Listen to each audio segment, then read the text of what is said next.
شروع اللہ کے نام سے جو بڑا مہربان نہایت رحم والا ہے۔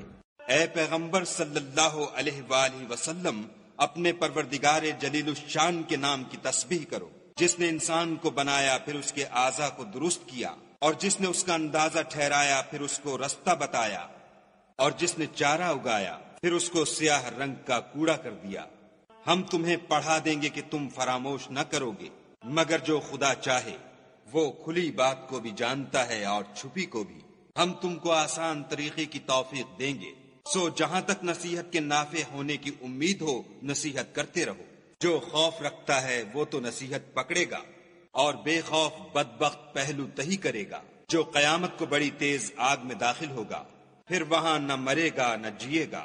بے شک وہ مراد کو پہنچ گیا جو پاک ہوا، اور اپنے پروردگار کے نام کا ذکر کرتا رہا اور نماز پڑھتا رہا۔